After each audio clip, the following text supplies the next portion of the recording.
Okay guys, I'm just going to go through the answers of this assignment, or kind of where you should have guided, so that you could check your work and make sure you're doing this okay.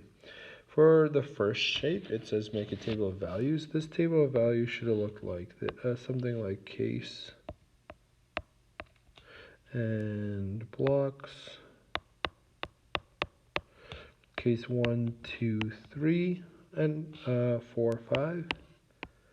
And all the cases have the same amount of blocks. You might have noticed right away that the blocks don't actually change in this one, right? All that's happening is the rotation of the blocks is happening. So we could graph this and go 1, 2, 3, 5. So it's 1, 2, 3, 4, 5. I'll go 1, 2, 3. And this one is just going to show a line across like so. And this is blocks in case X and Y. Right? And it's going to show that line.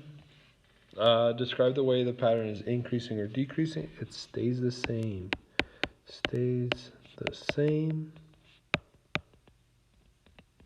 Blocks rotate. Okay.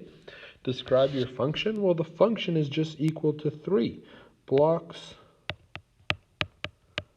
equal 3, right? This one doesn't actually have a variable in it, which is kind of weird, but the blocks are just equal to 3 every time, right?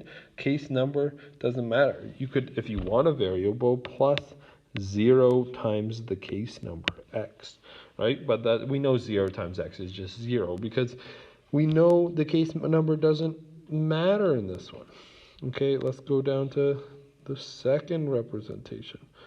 Well, for some reason my document loaded weird, so let's go to the third one. So where we get case and blocks, 1, 2, 3. Well, case 1 has 5 blocks, 3 blocks, 1 block, and you might have found an interesting solution to case 15 or -3, but we'll leave that for now. So this is 1, 2, 3, and let's go 1, 2, 1, 2, 3. And you might have drawn your graph differently, and that's fine, but I'm just trying to go through this so that you have some solutions.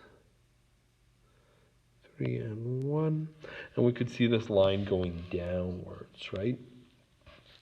So losing 2 blocks each time.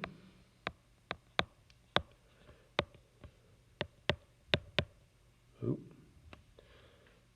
can't spell.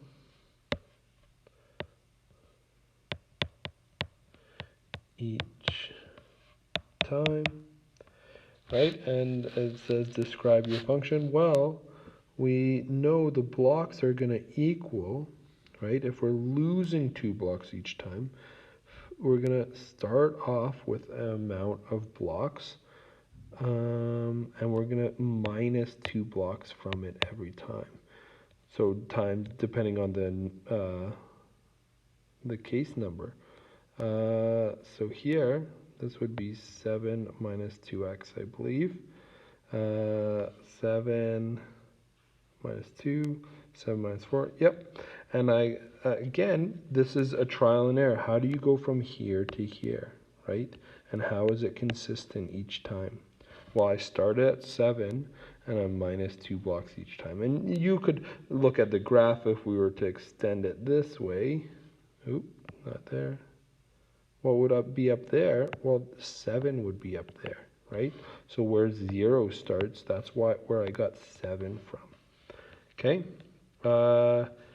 let's do this as much as I can of this one. Well, this one, we have case and blocks. 1, 2, 3, 4, and the blocks are just equal to the case number. Okay, so let's make a new line right here. 1, 2. And I know I'm not labeling, I'm just trying to get through these questions so you don't have to watch as much video. So it's 1, 2, 3, 4, like so. And it's so the answer here, the algebraic expression blocks just equals x, where x is equal to the case number, right? Blocks is just equal to x, or y equals x. Last one, table of values. Not x, sorry, we're going to get into that later. Case blocks 1, 2, 3. Blocks in case 1 is 6, 8, 10. So 1, 2, 3, 4, 6, 8, 10.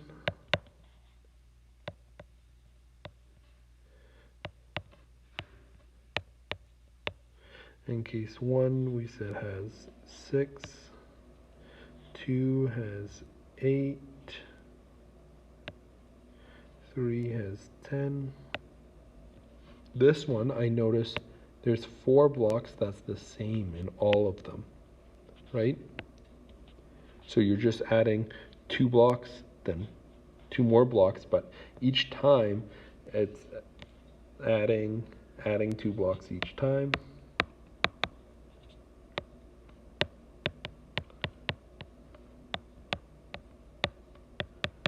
I notice in case 1, the little legs are 1 long. In case 2, they're 2 long.